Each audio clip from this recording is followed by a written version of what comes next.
Boa noite.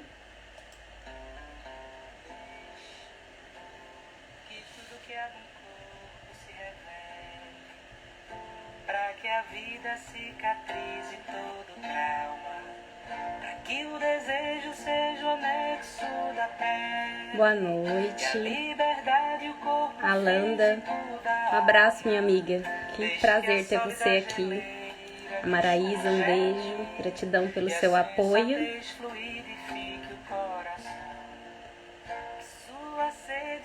Deixando essa música aqui do cantor Martins, que se chama Deixe. Deixe os traumas serem curados. Deixe que tudo que é no corpo se revele.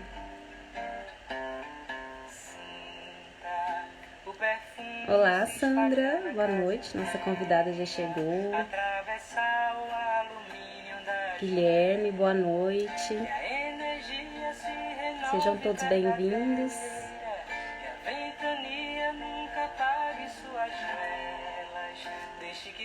Essa é a música do cantor Martins, que fala um pouco disso, sobre essas curas, sobre a cicatrização dos traumas e que a gente possa ir se transformando pouco a pouco. Mais uns minutinhos para o pessoal ir entrando. Sandra, daqui a pouco eu já te chamo para a gente começar a nossa conversa. Que tudo que há no corpo se revele. Boa noite a todos que estão chegando.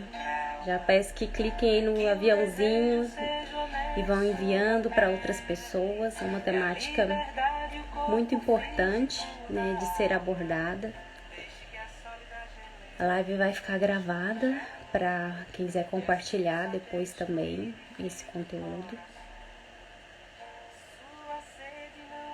Um minutinho a gente já começa. Enquanto isso, vamos encaminhando aí com o aviãozinho, convidando as pessoas que vocês conhecem.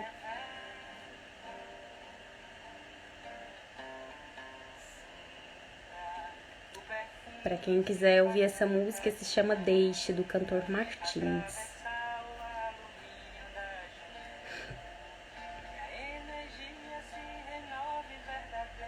Ariane, boa noite. Obrigada pela presença. Estamos nos preparando aqui.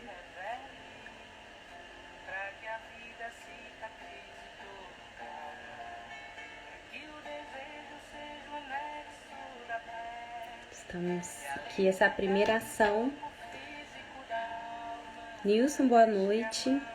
Sara Churros, boa noite. Já peço para quem está entrando aí, seja bem-vindo. Mande o aviãozinho aí para os amigos. Já ir se conectando.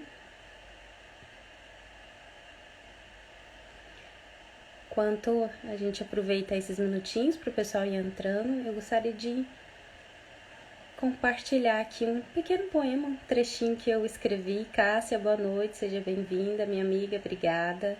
Já peço para ir compartilhando, mandando um aviãozinho aí com todo mundo. Tá? Boas-vindas a todos. Sandra, peço licença para fazer a leitura aqui de um poema, só uma reflexão. Mirlo, boa noite, obrigada, querida, pela presença. Se chama o poema A Voz. Entre o calar e o falar, a dor muitas vezes segue pulsando. Entre o ignorar e o salvar, fico com o iluminar. Trazer luz às trevas. Hoje eu abro a minha voz, conto as minhas mais duras feridas, trago à tona noites tão sofridas, para que você também possa se curar e juntos nos transformar naquilo que viemos ser. Boa noite para quem está chegando. Eu vou convidar a Sandra aqui para já estar conosco.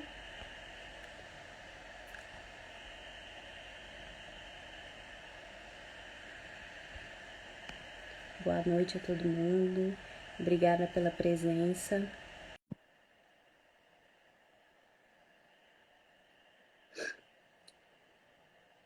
Sandra enviei o convite aí para você. Pessoal, eu vou desativar os comentários aqui para a gente ter mais liberdade, para a gente ver a Sandra bem. E, olá, Sandra, boa noite. Oi, minha querida, que prazer enorme Obrigada. estar aqui com vocês hoje. Uma ótima noite para todos. Eu vou desativar aqui os comentários. E aí peço para o pessoal, quem quiser mandar perguntas, tá? Mandem aí tem uma interrogaçãozinha e mandem as perguntas. Sandra, seja muito bem-vinda a esse projeto. Gratidão. Vou contar aqui para todo mundo como, né, você chegou na minha vida através do YouTube e fez uma diferença linda aí nesse meu processo. Então, eu queria começar contando, né, o que é isso, o que é esse projeto Sobreviventes, né? Então, para quem não me conhece, meu nome é Aline Dias, eu tenho 34 anos e fui vítima de abuso sexual infantil. E por muitos anos eu tentei esquecer, né? Eu não queria lidar com isso durante a adolescência, ali nos primeiros 20 anos. Eu queria fingir que aquilo não tinha acontecido, né? Porém, é uma dor que vai consumindo a gente, né? Quanto mais ali eu colocava embaixo do tapete, né? E para mim eu ainda tive o peso de que aconteceu no núcleo familiar, que também é complexo, né? Tem ali as relações que se tornam difíceis. A gente tenta querer que tudo seja normal, mas infelizmente não é. Enquanto eu fui colocando isso por embaixo do tapete, isso foi me consumindo, né? Eu tive muito, o caso que eu vi até de algumas atletas, né? A Simone Biles, a Joana Maranhão, que tem uma queda de rendimento, né? A gente tenta seguir, né? Eu lembro no meu primeiro ano do mestrado, né? Sempre conceituar muito bem, e no segundo ano decair totalmente, no doutorado da mesma maneira, na minha carreira profissional, então a gente tenta, mas sempre tem aqueles momentos de queda, né? Então eu tive alguns dos sintomas que são aí frequentes, como a depressão, crise de ansiedade, ideação e tentativa de suicídio, e tive que ter o acompanhamento de psiquiatra, psicólogo. E assim, eu considero quando eu cheguei mesmo no fundo do poço, eu tive que decidir encarar essa dor. E aí eu tive, Sandra, que contar para mim mesma, porque eu não tinha coragem de contar nem para mim mesma. Sempre que vinha um pensamento na minha cabeça, eu queria deletar, esconder essa memória. Então eu tive que primeiro ter a coragem de contar para mim mesma, buscar apoio, buscar ajuda, terapia. E aí, né, com esse amadurecimento, eu encontrei o projeto Revelando o Ser. Não sei se você conhece, Sandra. É um grupo de psicólogos, assistente social, eles têm o podcast, tá? Super interessante, tem o Instagram também. E eles discutem, né, bastante essa questão da complexidade de ser no núcleo familiar. E eu achava que era só eu, né? A gente tem esse sentimento infantil, eu acho que a culpa foi minha, e eu não tinha esse raciocínio, mesmo já adulta, de pensar, não, esses sintomas que eu tenho, eles são comuns. Né? Então, como eu sou do meio acadêmico, busquei alguns artigos científicos, quando eu tive essa coragem, né, de contar para mim mesma. E aí vi, né, com as pesquisas dos sintomas que são em comum. E aí fui entendendo essa relação. Aí busquei, né, a psicoterapia, também a terapia holística, o Theta Healing, que foi me auxiliando, né, eu acredito muito nisso. Independente do que a pessoa crê, né, essas terapias podem auxiliar de alguma maneira. Então, eu fui começando o meu processo de me abrir, de falar. E a comunicação sempre fez parte da minha vida. Eu sou bióloga, fui professora de biologia, fui palestrante em centro espírita, né, quando eu morava no Brasil. Agora estou fazendo meu doutorado aqui na Europa. Então, a comunicação faz parte da minha vida. Então, ela está fazendo parte também. E desde julho, esse projeto vem vindo no meu coração, na minha cabeça, e sempre eu ia anotando alguma coisa. Mas eu achava que eu ia ter coragem de falar, de me comunicar muito daqui a 2 anos. Mas esse processo foi florescendo, né, pouco a pouco. Né? Encontrei o Revelando Ser, encontrei os vídeos da Sandra no YouTube. Gente, quando você tem coragem de buscar ajuda, você acha. Hoje nós temos muitas coisas, no YouTube que seja, Instagram, material gratuito, várias opções de terapia. Então, quando eu tive a coragem, eu encontrei. E achei os vídeos da Sandra maravilhosos, eu me senti assim, acolhida. Sandra, a gente não se conhece, mas você não tem noção do quanto seus vídeos no YouTube me acolheram. E eu já te agradeço demais por cada vídeo que você posta ali, que me ajudou bastante nesse processo, por você ter aceitado fazer parte desse convite. E quando eu me senti assim, né, não estou curada, nem quero dar receita de cura, gente. Só quero compartilhar o que, né? Até porque a Sandra vai poder dizer melhor. É um processo longo, né? Não é da noite para o dia, né? Pode ser rápido ou pode ser longo, né? Vai depender de cada pessoa, mas não tem receita. Mas tem possibilidades. E essas possibilidades que me fizeram bem, que me tiraram de um estado assim, que eu digo mesmo de fundo de poço, e que agora estão me ajudando, né? Ter um bem-estar que eu quero compartilhar, né? E eu, assim, criei dentro desse projeto Sobreviventes, fizemos, são 3 lives agora, e 3 lives vão ser em janeiro. É mais ou menos nessa sequência, Sandra, do que eu passei, que é a primeira coisa, entender os impactos. Os impactos que eu tenho na minha vida teve uma relação com o que eu vivi, porque talvez muita gente que passou por isso não faz essa relação e fica ali brigando com os sintomas sem realmente ir na fonte. Então, entender, às vezes esse nome é Vidas Roubadas, né? Eu parafraseei lá o filme, né? E tem aí, acho que é Inocência Roubada, mas faz muito sentido que a gente perde muito da nossa vida enquanto a gente não tem essa atitude de resgatar. E então esse primeiro entendimento, né, e depois a questão das leis, que foi um processo muito importante de eu saber que tem leis que nos amparam, né, leis que são novas. Então a advogada Tainara Marinho vai estar aqui conosco, e depois a terapeuta Teta Healing Juliana também falando dessas outras opções, né, cada uma no seu lugar, né, é importante psiquiatra, se for necessário, psicologia, e outras terapias que são ferramentas, né, que são ali, que podem estar trabalhando de forma complementar. Então, essa é a primeira fase do projeto. Contei um pouco aqui da minha história e o objetivo é realmente abrir esse espaço de fala, né? Para que as pessoas que estão aqui, que compartilham o vídeo, possam ter essa luz no fim do túnel. Eu acho que essa é uma dor que a gente carrega, que a gente acha que nunca vai se livrar dessa dor. E quando a gente enxerga uma luz no fim do túnel, não, eu posso me transformar, eu posso ter um bem-estar. Isso é muito bom. E é isso que eu quero compartilhar, é o único objetivo desse projeto. E eu te agradeço, Sandra, por estar aqui. E boa noite, vou apresentá-la. Gente, a Sandra, ela é psicóloga, psicanalista, doutoranda em psicologia, estuda, né, sobre os traumas do abuso, também é colunista do programa Vida e Saúde na Rádio Novo Tempo, né, um resuminho da experiência dela. Então, Sandra, seja bem-vinda a esse momento. Muito obrigada, querida. É um prazer muito grande estar aqui com vocês.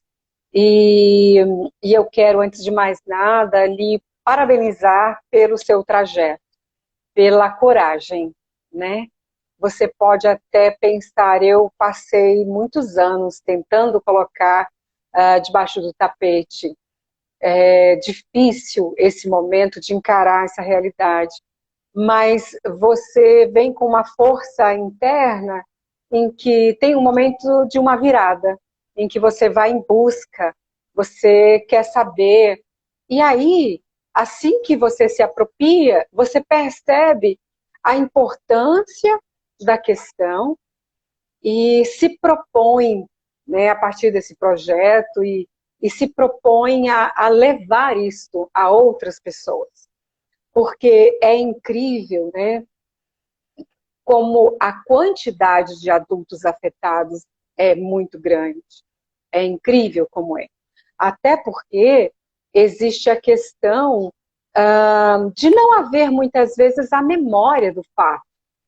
E aí é muito difícil de fazer a ligação com as progressões traumáticas, com os sintomas do adulto, com um evento no passado, que muitas vezes nem se lembra, nem sabe exatamente o que aconteceu. Né? Quantas pessoas num processo clínico, a gente acaba descobrindo que aconteceu um abuso em função destes sintomas que começam a aparecer. A pessoa nem sabe, né? Então, existe essa questão de este conteúdo ir para o inconsciente, para que a pessoa se proteja de alguma forma, mas existe também, quando existem algumas memórias, e eu percebo que todas as vezes que eu começo a acionar essas memórias, eu começo a ter alguns sintomas físicos, náuseas, dores de cabeça, insônia, mal-estar. E aí, nesse impacto, o que acontece? Tenta voltar. Não irei por esse caminho. Isso está me fazendo mal. Essa é a impressão inicial, né? A gente fica pior, né? Até Isso, ter a vida. isso. Exatamente. A impressão é que fica pior. E, Sandra, eu tenho visto que são muitos casos, eu tenho falado com muitas pessoas desde, né, que eu decidi me abrir e colocar esse projeto e compartilhando.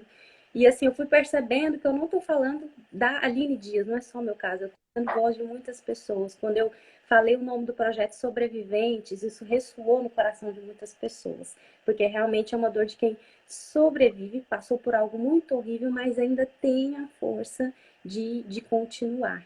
Então, eu tenho visto que realmente isso representa muitas pessoas. Sim, e o detalhe, Aline, é que quando você fala, quando você vem para a internet, quando você resolve fazer uma live sobre o assunto, trazendo a sua própria história, você está mostrando o caminho para muitas pessoas que, de repente,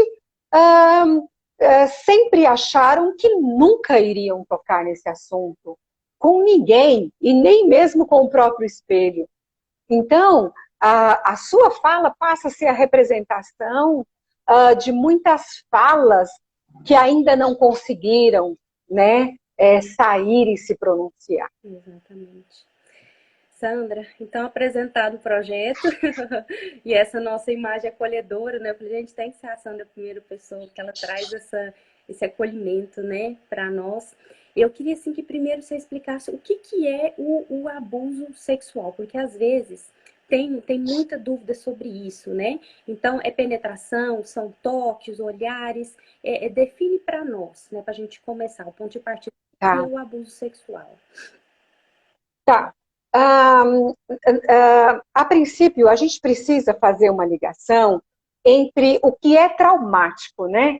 O que é traumático? O que traz o trauma do abuso sexual? Eu acho que aí é que acaba tendo uma dificuldade muito grande no aspecto dessa relação sobre a questão aí do abuso sexual em si, né? Nós vamos compreender que o abuso sexual ele precisa ser definido de uma forma mais prática em função das leis, em função daquilo que precisa funcionar. Então, nós vamos pensar que é sempre a ação do outro sobre alguém no aspecto sexual sem a permissão, de uma forma bem simples.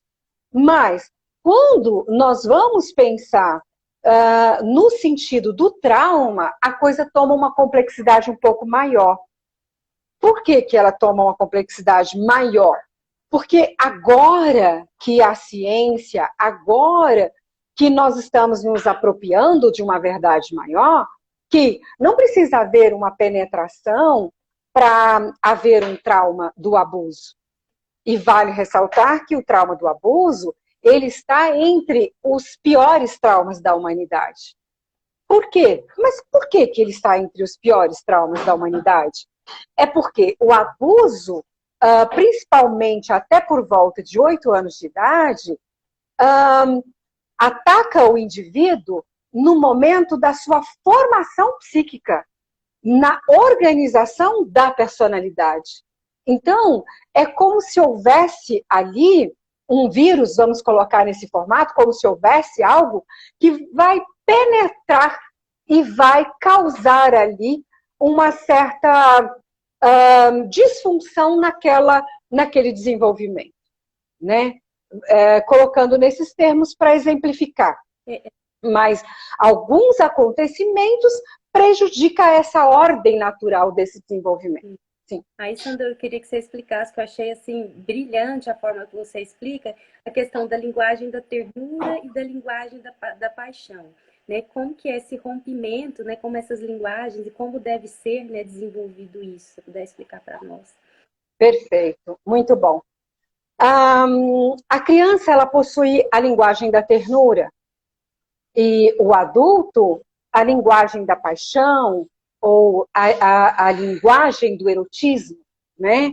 Melhor dizendo, a passagem da linguagem da paixão para a linguagem, a passagem da linguagem da ternura para a linguagem da paixão, ela precisa acontecer de uma forma lenta e a conta-gotas.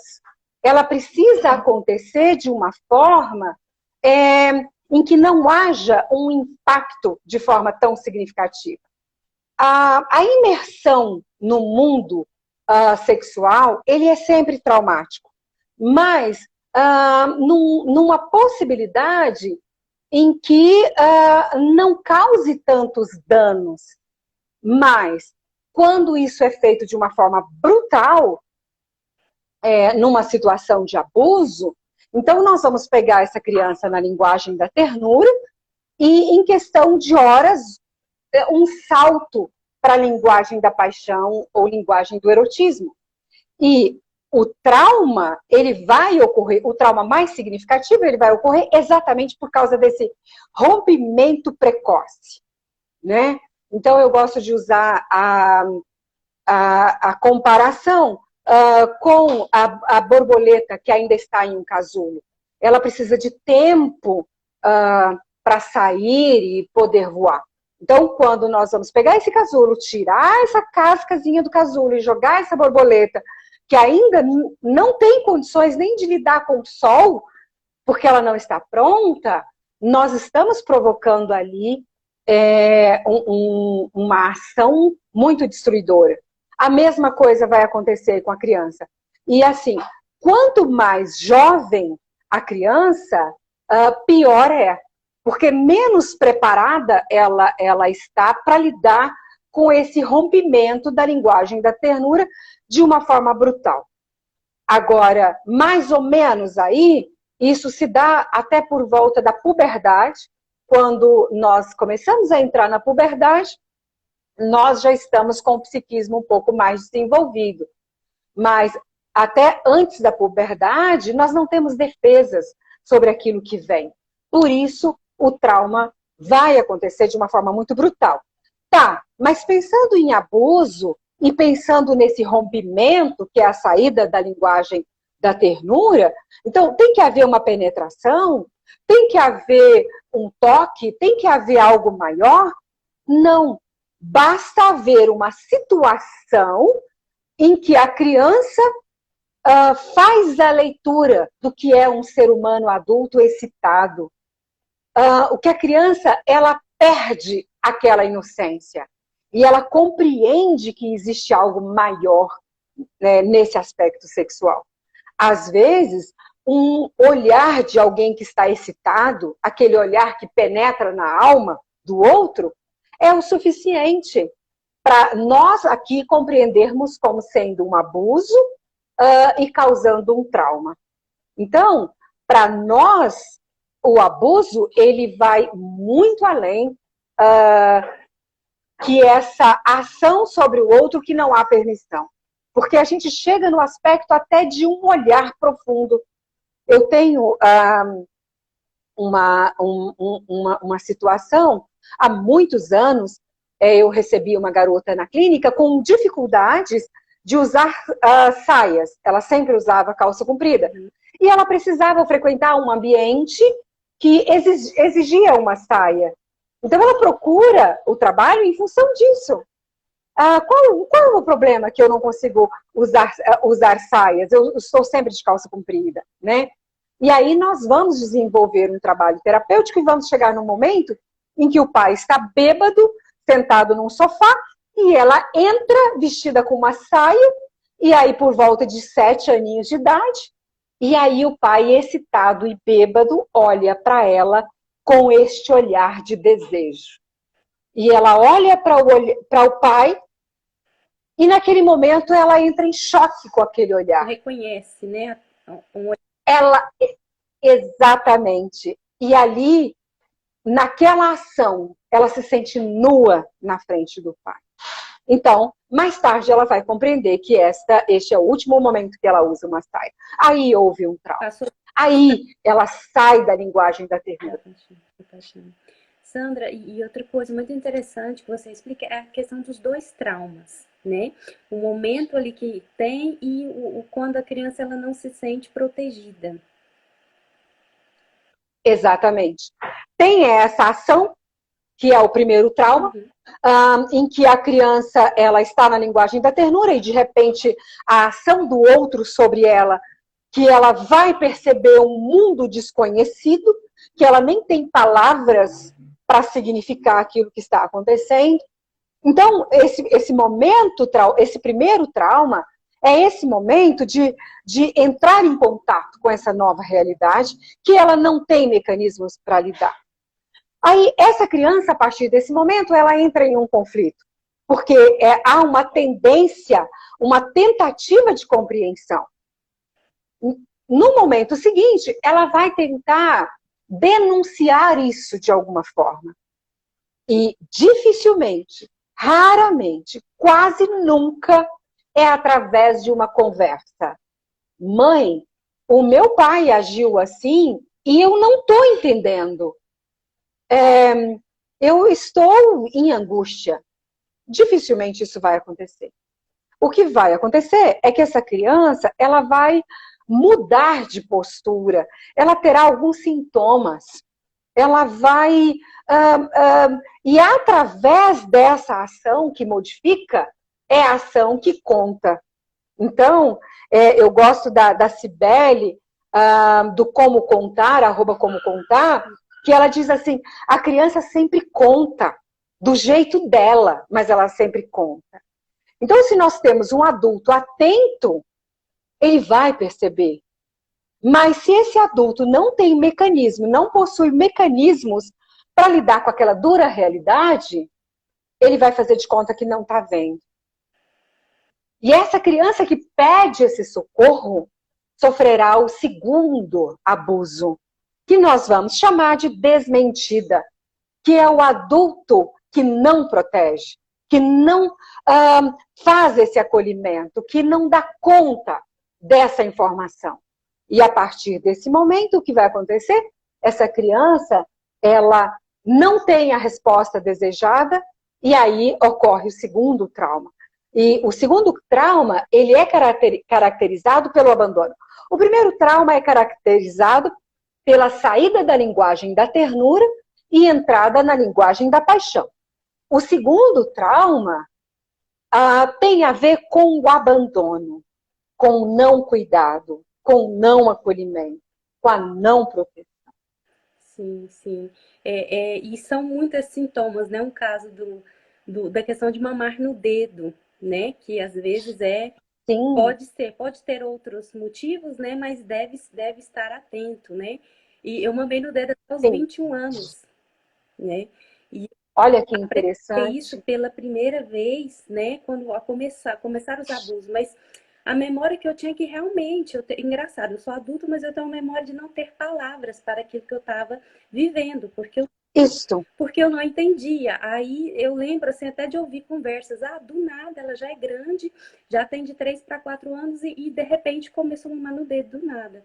Aí falaram assim, né? Alguém da família falou assim, não, é porque começou aquela novela Vamp. E aí tinha uma personagem lá que mamava no dedo. E atribuíram Uhum, que eu estava, uhum, né, copiando a uhum. personagem. E aí eu até lembrei, né? Esse ano vi uma reportagem que fez 30 anos da novela Vamp. Eu falei, nossa, gente, eu tenho 30 anos de silêncio, né? Foi uma das coisas que me deu força, né? 30 anos de silêncio. Sim. Então, o que acontece, né? São alguns sintomas, aí algum atribui, né, de alguma maneira e não investiga aquilo, né? Então, a criança, ela vai Uhum, contar de alguma maneira, ela vai demonstrar ali aqueles sintomas. vai. E aí, dentro... Mesmo que você tenha captado a ação na novela, de mamar no dedo, você se apropriou daquela ação porque ela era conveniente para você. E por que aquela ação era conveniente para você naquele momento? Porque havia uma carência, havia uma necessidade de autoacolhimento, havia uma necessidade de autoproteção no momento em que se sentia desprotegida, abandonada. E eu me lembro, assim, ainda de questionar a criança, né? Gente, mas eu comecei antes da novela. Ainda tinha, mesmo que fosse, né? Como você, Tá, né? tá, tá. Então, assim, a criança Uhum. sempre, né, é importante a gente falar isso, ela vai demonstrar aí de alguma maneira. E dentro desses dois traumas, Sandra, eu queria te perguntar se um terceiro, quando isso acontece no núcleo familiar, né? Isso é mais um trauma, Isso, o que pode isso. acarretar nesse caso? Nós vamos pensar que a vida continua.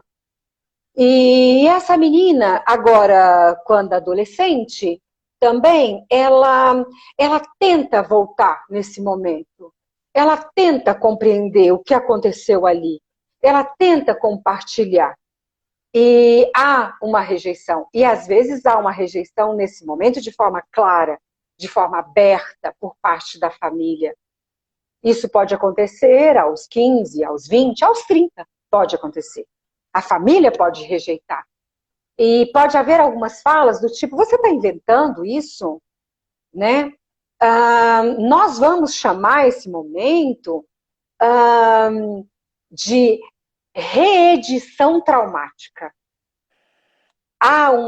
Você vai reeditar aquele trauma que já estava ali. Há uma reedição desse trauma. E mais, às vezes, com esta confusão, se procura um profissional, bate lá na porta de um psicólogo, alguém. E muitas vezes, infelizmente, mesmo o profissional pode não estar preparado para compreender a complexidade. Então, eu tenho pessoas na clínica que às vezes dizem assim, o psicólogo me disse, mas será que você não sentiu prazer? E se você sentiu prazer, não foi bom? Mesmo dentro da clínica, pode não haver esse acolhimento, a não compreensão e a reedição do trauma, mesmo dentro da clínica. Né? Exato. Existem muitas falas que joga essa pessoa uma é, novamente naquela situação de dor. É. Então, precisa haver uma compreensão da gravidade e como eu devo trabalhar diante dessa gravidade. Sim, sim. E exige um preparo, né, quando a gente recebe isso. No meu caso, eu fui questionada porque eu escolhi o momento errado para contar. A vítima agora tem que escolher o momento certo para contar, né? É complexo. Então, Olha que absurdo! eu tive que estar trabalhada para entender, para não reeditar o trauma, né? Porque, mais uma vez, eu fui ali abandonada, né? Naquele momento que eu finalmente decidi contar, né? Então, fui questionada. Mais uma vez abandonada. Exatamente, Isso, exatamente. exatamente. O seu sentimento, o que a pessoa está falando nesse momento, o seu sentimento não importa. A sua saúde psíquica não importa. O que importa é mantermos a estrutura dessa ordem familiar. Engole o choro, espera a hora. Pode ser que nunca chegue essa hora. Sim. Fala difícil e pesada. É o que está aí. Não foi dito com essas palavras, mas Sim, porque nunca vai existir um momento certo para se contar algo tão terrível, né?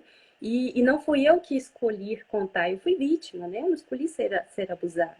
Então, eu estou me curando para, né, me proteger, para estar melhor. E, quando você conta, você está exercitando o seu direito de cura. exatamente. Quando você não conta, você se apropria da desmentida do outro, que não lhe viu, e você passa a não lhe ver também, a não lhe respeitar também. Por isso a importância dessa posição de que eu vou me tratar, se eu sentir necessidade de falar, eu vou falar, porque já omitiram demais a verdade que me dói. Agora está no meu direito de olhar para o espelho e entrar em contato com essa verdade. Sim, sim. Sandra, então nessa parte inicial, acredito que ficou bem claro o que que é isso, né? O que que é o abuso, essas complexidades, esse rompimento para a criança e para a vida adulta. Eu sempre vejo que tem muitos núcleos que vai tratar da criança, que bom, né? Que tem esse aqui. Graças a Deus. Graças a Deus que tem. Mas o adulto não é tão comum, né? Não é tão fácil a gente encontrar acolhimento para o adulto. Mas quais são, né, então, ali os impactos, né? Como que esse adulto dele ali é roubada? Quais podem ser as consequências? E tudo isso acontece até porque o adulto não faz uma relação da vida, da realidade da vida atual dele com esse histórico. O adulto não faz essa relação, né? Se hoje eu estou tendo um comportamento autodestrutivo, é porque eu sou uma pessoa imatura, é porque eu não sei fazer escolhas, é porque eu sou uma pessoa errada, é porque traz a culpa, traz a responsabilidade para ele agora como adulto.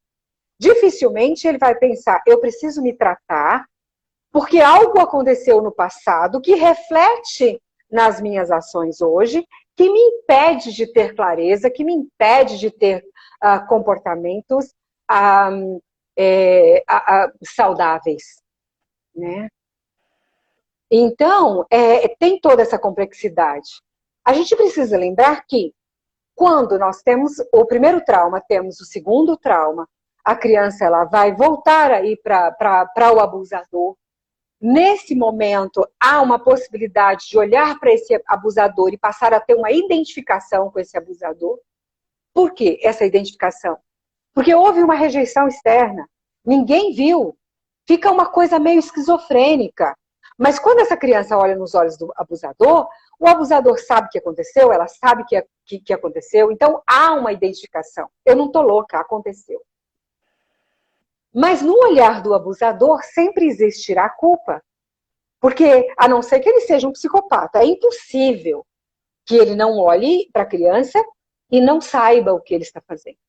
A criança introjeta esse abusador e, junto com isso, a culpa do abusador. E a culpa dele passa a ser culpa dela. Os dois agora se tornam-se cúmplices. E a partir desse momento, começa o que a gente chama de progressão traumática. Né? Num primeiro momento, essa criança ela já começa a se ver como adulta. Ela perde a infância. Ela perde a linguagem da ternura. Os pensamentos agora já procuram pensamentos de adulto. Já se acha uma mulher, se for uma menina. Já pensa em casamento. Já acha que pode ter uma família. E é muito fácil essa menina, aos 12 anos, começar a namorar com um homem de 30, de 35. E ela nem entende por que esse namoro tem que ser escondido. Porque ela já é uma mulher e ela já seduziu um homem para ser o homem da vida dela. Então ela continua numa situação de abuso, mas ela não acha que é abuso. Ela acha que é um namoro consentido. Progressão traumática. E nesse momento, ela pode ter muitas experiências sexuais. 12, 13, 14, 15 aninhos. Quando essa mulher agora tem 30 e olha para essa história, e ela enxerga e percebe a loucura, ela não vai entender que aquilo era uma progressão traumática e não foi em função da escolha dela. Ela vai pensar, vou falar palavras de mulheres que já me falaram. Eu olhava no espelho aos 13 anos e pensava, você é uma puta, uma putinha. Porque dá para o homem que ainda não é seu marido, é só o seu namorado. Ali a criança já começa a entender essa questão de estar escondido e isso permanece no psiquismo, com essa ideia negativa sobre ela, porque ela não sabe que aquilo é uma progressão traumática. Então, E aí nós vamos pegar essa pessoa adulta, sendo uma mulher, que teve esse histórico, que fez vários abortos, que passou por várias relações sexuais e que nem sabia por que passava por tantas relações sexuais. Né? Agora, a tua pergunta, e essa pessoa agora adulta, né? O que pode acontecer com ela? Tantas coisas. Nós vamos ver aí depressão, transtorno de pânico, histerias, fobias, ciclotimias, transtornos alimentares, dificuldades sexuais, psicossomatizações, né? Distúrbio de sono, pensando em patologias, né? Mas se nós formos pensar em comportamentos, tem aí o uso do álcool, uso de drogas, dificuldades em contatos físicos. Aquela menina que namorava com todo mundo aos 12, 13, 14, 15 anos, 16, fazia porque já se achava uma mulher e os hormônios estavam à flor da pele. Mas é interessante que essa mesma menina que tinha uma libido tremenda para estar com o outro, aos 35 já não quer ser tocada por um homem. Já não quer relação sexual. Já não sente esse prazer. Já nem compreende por que um casal precisa ter sexo. É tão bom viver assim, sem isso. Porque já entra num outro momento. Sim. Então, aquela pré-adolescente que talvez teve esse comportamento, né, mais sexualizado, é uma progressão do trauma. Então, é muito importante a gente estar atento a isso. E pode ter também ali a pré-adolescente que já estende um pouco essa infância, né? Que até o meu caso, eu tive aquele comportamento muito assim, infantil até os 14, de brincar de boneca, de fazer xixi na cama até os 9. Então, pode ter isso também. Uhum. A menina se Sim. torna precoce e aquela que estende a infância, porque ela teve a infância perdida, né? Mas aí é muito interessante. Aí é muito interessante isso que você traz. Porque essa maturidade, entre parênteses, precoce, ela não alcança todos os aspectos da vida. Não alcança. É apenas na sensação. Mas a ação, muitas vezes, é infantilizada. Justamente porque não passou pelas etapas do desenvolvimento de forma saudável para ser um adulto saudável nesse aspecto. Então, vai para a adolescência sem uma infância vivenciada. E aí terá realmente momentos mais infantis e momentos extremamente com raciocínio já de adulto, exatamente por essa desconfiguração desse momento. Sim, sim. E a gente pode ter, eu queria comentar a questão da queda de desempenho, né? Até que a gente viu no caso de muitas atletas, né, que denunciaram tanto o abuso na infância, quanto já na vida adulta, quanto a ginasta, né, a ginasta americana Simone Biles, como a nadadora brasileira que denunciou na infância, né, que se viu ali até pressionada pela mídia, né, porque que não tinha medalhas e de repente dá aquela queda, né? Você tá ali tentando levar a sua vida, mas tem momentos que você não tem. Isso aconteceu também comigo diversas vezes na minha vida profissional. Você está ali no seu desenvolvimento e de repente vem aquela depressão que você paralisa. Você, né, quantas vezes eu fiquei ali de frente para a minha tese totalmente paralisada. É algo que te prende, né? Eu construí ali minha vida profissional e vi isso assim desabando por esses momentos profundos de depressão que você fica totalmente paralisado.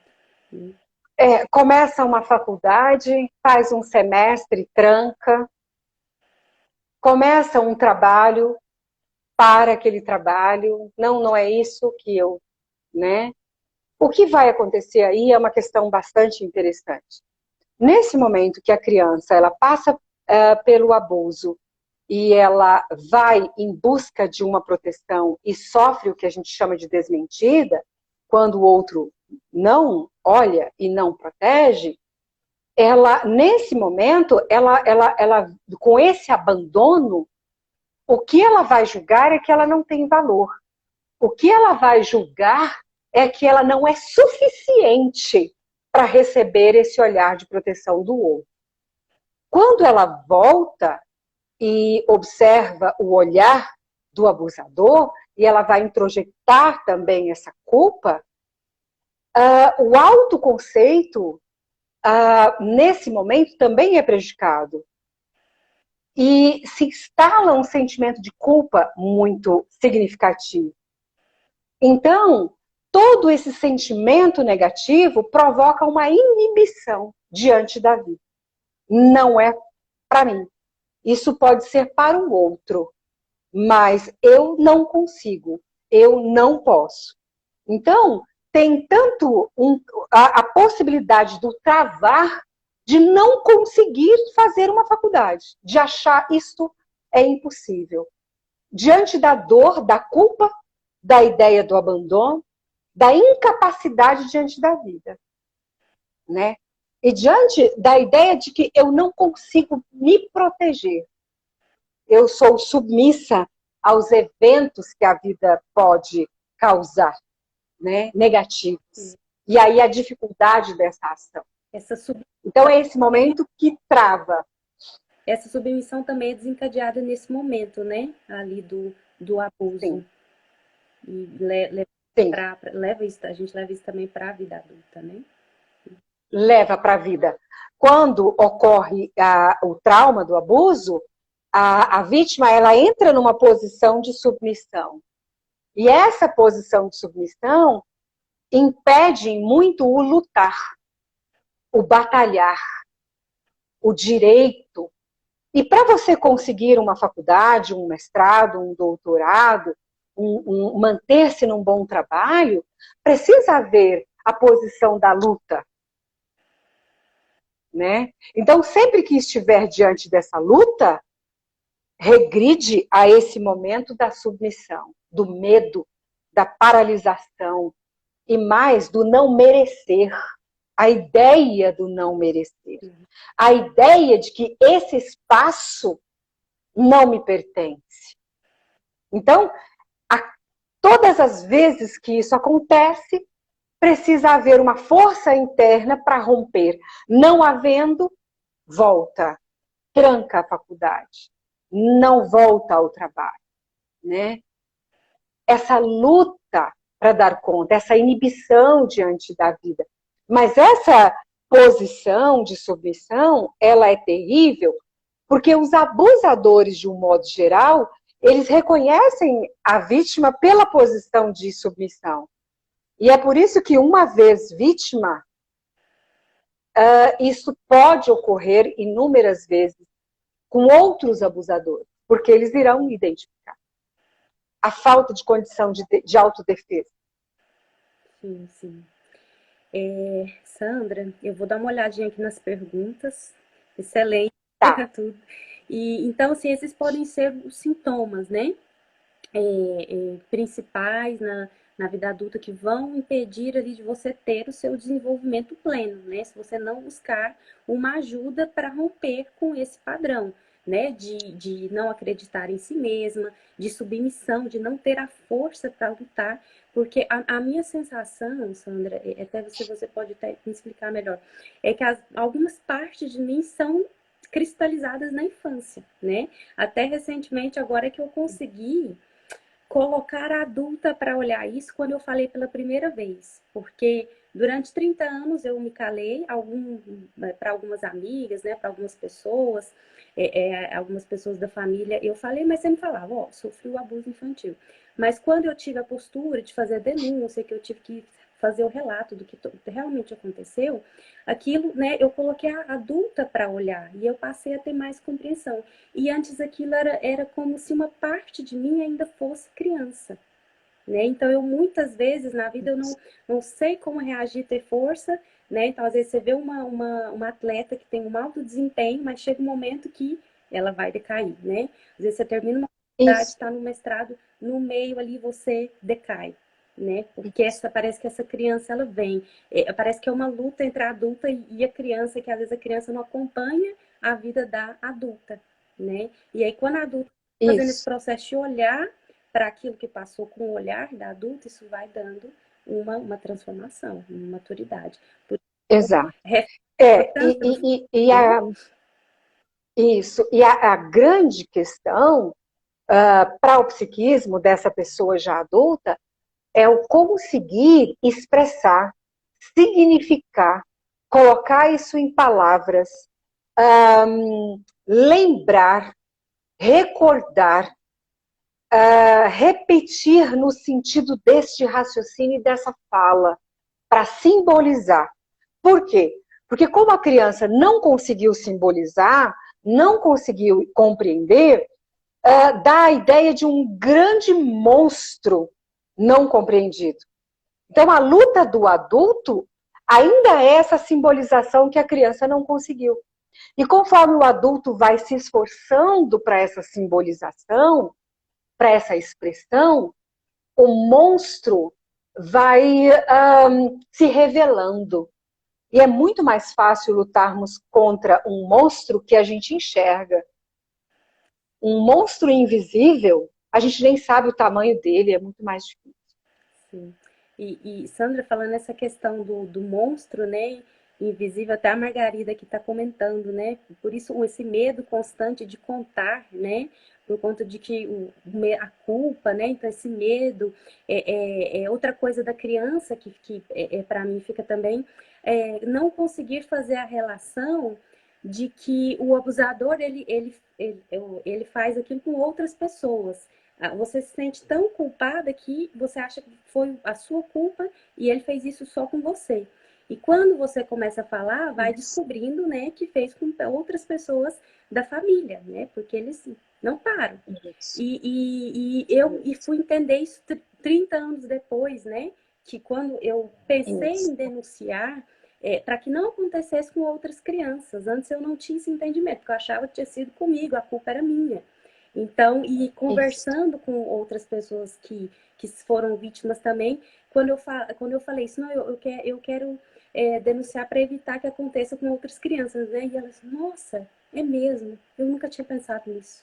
Então, as vítimas, elas não pensam que a culpa é do abusador, elas trazem essa culpa, né, para elas.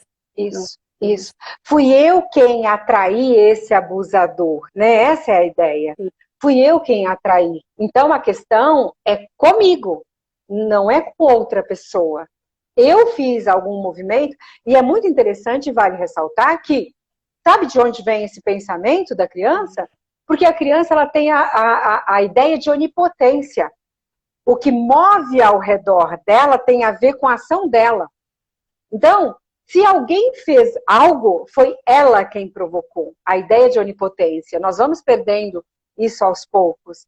Mas isso permanece por muitos anos na ideia mesmo do adulto. Não quero pensar sobre isso, porque eu posso ter provocado, né? E a questão aí da relação com a culpa. Um beijo enorme para a Margarida. Margarida tem um livro belíssimo, chamado Pérola, tá? Que vale a pena. Em português é Pérola o nome. Muito bom, Margarida. Já fica a dica de livro aí, pessoal. Isso. Sandra, então assim, acho que ficou claro, né? A importância da gente compreender, buscar ajuda ali nesse sentido, de compreender, olha, essa depressão, essa crise, né? Esses diversos sintomas que são frequentes aí, são similares, né? Não sou só eu para mim foi muito assim, nossa, não sou só eu, outras pessoas que passaram por isso também, né? Para mim foi como se fosse assim, já com 30 e tantos anos, aí parece que a criança falou, nossa, né, não sou só eu. Esse despertar. Então, é importante, né, fazer essa relação daquele sintoma que você tem hoje enquanto adulto com esse trauma que foi vivenciado, né? Isso é um ponto aí de virada de chave. E Sandra, quais são as perspectivas de tratamento, de superação, onde a gente pode buscar ajuda, né? Você falasse do seu trabalho também de terapias em grupo, que é bem interessante. Tá, isso, legal, legal. Eu gosto de fazer a colocação da espiral, né? A espiral, a princípio você tem a impressão que você está no mesmo lugar, porque quando você gira, você chega no mesmo ponto dessa espiral. Mas é uma espiral crescente quando a gente começa a trabalhar em nós esse tema. Então, é um processo lento, é um processo que necessita de compreensão. Por isso eu já parabenizo todas as pessoas que estão aqui com a gente, porque muitas podem estar nessa busca de compreensão para si ou para o outro. Então, é muito interessante e importante que haja essa compreensão do desenvolvimento do psiquismo.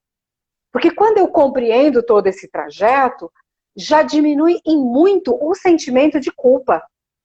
Porque, então, isso que eu faço todos os dias, que eu odeio em mim, Então tem a ver com o que aconteceu lá atrás. E aí, então eu posso mudar isso, eu posso lutar para mudar. E eu não tenho culpa porque as coisas acontecem assim. Então eu digo, bons livros é muito importante, porque todo esse trajeto é importante ser compreendido.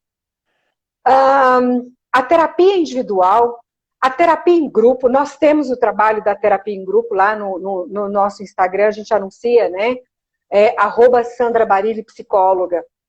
A terapia de grupo, ela tem uma vantagem muito grande, porque enquanto o outro está contando o que aconteceu com ele, há uma identificação imediata na própria história. Foi assim que eu me senti também, né? Quando o outro diz, hoje eu fiz isso, eu costumo fazer isso também. Então, essa identificação ela é fantástica porque ela tira esse peso das costas. Ela compreende que é algo comum. Bons filmes, né? É importante. Cursos, né? Nós temos o curso também para compreender todo esse trajeto do psiquismo. Ler bons artigos, né? E esse direito de fala, esse direito nós precisamos compreender a própria história para nos apropriar dessa história. Não sentir medo da história e nem vergonha. Muitas vezes não lembramos do passado por medo e vergonha. Por quê? Porque é possível que ainda passe a achar que é culpa tudo que aconteceu. Mas quando eu começo a estudar a história, eu não preciso ter nem medo e nem vergonha. Eu posso me apropriar dessa história e passar a me reconstruir no formato que eu desejo. Aí sim, eu buscando essa ajuda, dessa autocomposição. Eu saí de lá, eu saí dessa dor. Foi isso que a vida me deu, mas eu não quero continuar na escravidão desse trajeto. Eu quero lutar por mim. Eu não quero provocar a desmentida com a minha pessoa. Já desmentiram demais. Eu mesmo. Eu quero colocar, sim, eu quero colocar a minha criança no colo e quero olhar para essa criança e falar: o que foi que você sofreu? Conta para mim. Né? E Sandra, quando eu comecei esse processo, né, a primeira vez que falei com mais detalhes, eu estava me arrumando, me olhei no espelho, me senti bonita. Antes eu não me sentia bonita. Eu me senti poderosa, me deu uma força, sabe? Eu colocar isso para fora. E antes eu olhava... Me arrepia ouvir isso de você. Eu me achava a criança mais feia do mundo. Hoje eu olho as minhas fotos e falo, gente, como eu era linda, como que eu não vi antes? Eu falo, para mim a criança mais linda do mundo sou eu agora. Eu olho as minhas fotos, que antes eu achava horrorosa, agora eu acho linda, eu consigo ver beleza naquela criança, né? Eu não tenho foto nenhuma sorrindo na infância, infelizmente, né? Isso foi roubado de mim. Todas as minhas fotos de criança eu tô sempre triste. Mas mesmo assim, agora eu consigo ver a beleza daquela criança, eu consigo ver beleza em mim, né? Eu tô nesse processo de enxergar o meu poder. Então, é muito forte, gente, isso, né? Eu tô aqui batendo nessa tecla da gente se expressar, porque realmente é uma força a gente tomar posse, né? De nós mesmos. E aí, Sandra, tem alguém aqui falando da questão, né? Que ela foi abusada na infância pelo padrasto e acabou se casando com um abusador, né? Que é o que você falou, como a gente gera essa questão de submissão, a gente pode entrar num relacionamento. Ela fala como romper, né, com esse ciclo de você estar ali se relacionando com abusadores. Uhum. Isto. Conforme nós vamos nos apropriando da própria história e aceitando a nossa própria história, nos apropriando no sentido de validar, aconteceu, é verdade, conseguir compreender que não houve culpa, essa posição de submissão ela vai acabando e a cabeça vai se levantando, até poder olhar no espelho e falar como eu sou bonita, né? E nesse processo de apropriação de quem eu sou, vai chegando um momento que eu não vou aceitando mais. Eu não aceito mais ir na feira e saber que o tomate estava R$ 4 o quilo, mas aquela pessoa está tentando me vender a 6. Eu vou conseguir olhar para ela e falar, não, eu não vou comprar. eu vi a plaquinha de 4 e você está tentando me passar para... Essa criança sofrida não tem coragem de fazer isso, ela paga 6 caladinha, né? Então, respondendo a nossa querida aí, ouvinte, participante aqui, né? Isso vai acontecendo de forma automática. Você não vai mais suportando ser escrava e ser usada. Você vai conseguindo, aos poucos, dar a resposta e vai conseguindo ficar de pé. Faz parte do processo de cura. Sim, sim. Gente, a Margarida deixou aqui o link, né, para o livro cepal com s.org.br /loja/pérola Arlete Castro. Posso deixar depois aqui no link da live também. Envia para mim no direct, por favor, Margarida, porque eu ponho aqui no link da live para as pessoas acessarem esse livro também.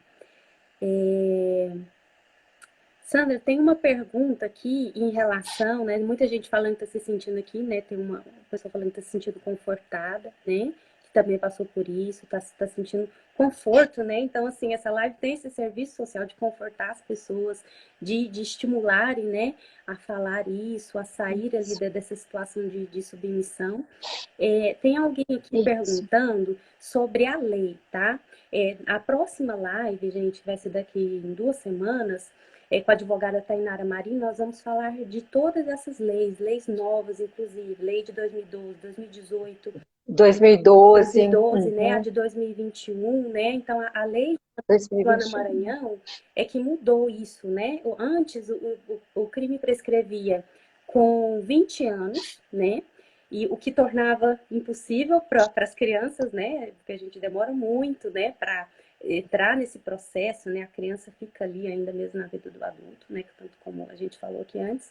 E aí a Joana Maranhão, né, eu até falei com ela essa semana, né, eu agradeci, ela até divulgou também a live, e ela foi muito corajosa, porque ela não tinha lei que amparava ela quando ela foi, e ela denunciou. Isso. Eu li só um trechinho da carta dela para o juiz. Aquele trecho me deu uma força, porque ela falou: só não quero que outras crianças passem por isso. E é o que eu mais quero também. E ela foi muito forte. E com a luta dela, ela a imagem dela, né, atleta famosa no Brasil, ela sofreu processo de calúnia, né, por parte do abusador, mas ela seguiu firme, né, e o judiciário teve a lei 12.650 de 2012, e mudou a contagem, gente. Então, a contagem a vítima tem passa a contar dos 18 anos, você tem 28 anos. Então, tem até os 38 para denunciar. E nós vamos falar também na live, na próxima live, sobre o projeto de lei 5102 de 2020, que é para tornar imprescritível, né? Que é uma das causas. Isso. Eu quero dar voz, quero que isso seja aprovado no Congresso. Porque é um processo longo e demorado para a vítima poder ter essa noção, né, de que não foi ela, que o abusador, e eles precisam ser parados. Nós precisamos denunciar, proteger nossas crianças e ter uma sociedade melhor. Então, com a aprovação desse projeto de lei se tornando imprescritível, a gente pode estar, né, mais amparada. Então, não percam a live aí. Isso. Especial. Isso. Vale a pena nós ressaltarmos que nas leis anteriores vinha muito com a fala: por que não falou antes? Se tivesse dito antes, mas só essa fala, por que não falou antes, já é um abuso emocional. Porque quem passou por isso sabe por que não falou antes. Exato. Né? Então, agora com as novas leis, e sendo aprovada, é assim: você vai falar quando você puder, quando você conseguir. Exato. Né? Esse amparo. E a sua fala será preciosa. Sim, então, assim, é a sociedade dando esse amparo para as vítimas, né? A qualquer momento. Isso. E agora, recentemente, teve a lei da Mariana Ferrer, que leva o nome dela, que a vítima não pode, ali no momento, né, que ela estiver depondo, no momento ali da audiência, ela não pode sofrer esse abuso emocional novamente. Então, tem que ter uma postura da parte ali de todos os envolvidos. Então, isso é outra coisa, né, que também dá Isso, força para nós. Eu comemorei quando saiu essa lei, né, porque aí eu já estou, né, isso. mais segura que eu tenho respaldo dessa lei para a audiência. E aí, Sandra, estamos chegando aqui Isso. no nosso tempo, ou uma hora que é pouco. Só É verdade. uma última pergunta que eu acho que é para fechar bem. Possibilidade de cura e ter uma vida normal, Uhum, Sandra? É possível? É possível? uhum. Dá uma última fala para nós, assim, dá uma esperança. O que pode ser feito, né? Graças a Deus, é possível. Não é um trajeto fácil. É uma caminhada árdua, que precisa de tempo, de dedicação. Pensando nessa espiral, muitas vezes você já está bem alto, né? Mas já está cansada e acontece um gatilho novo, que tem a impressão que te joga no fundo do poço. Mas se você conseguir olhar para 2 anos antes, 3 anos, 4 anos, você vai verificar que subiu muitos degraus. Então, é algo que vale a pena, porque a cada degrau que consegue, já é uma mudança muito grande. Então, é possível, mas o processo é longo, não é simples, exige uma busca muito grande, mas é possível, sim. Sim. Eu tenho muitas pessoas. Margarida, que está aqui com a gente, é um exemplo. Margarida passou por um trajeto terrível. Hoje, Margarida é uma pessoa que brilha. Sim, sim. Eu tenho visto, né, cantores que colocam isso na letra, né, pessoas que podem, né, eu vi, não sei se você viu o WD, que tá no The Voice, ele colocou isso na letra dele, e eu falei, gente, que lindo, ele conseguiu, Isso, né, fazer essa transição e isso. colocar isso na letra da música. Eu tenho outra pessoa aqui falando, eu queria contar, mas eu não consigo, meu coração acelera. Busca ajuda, né, Sandra? Busca ajuda e Isso, se compromete isso, isso, é o processo, o que meu particular, isso. contar Tá. comigo mesma e falando com o terapeuta, com outras pessoas, né? E para quem Isso. você sentir a necessidade de expressar.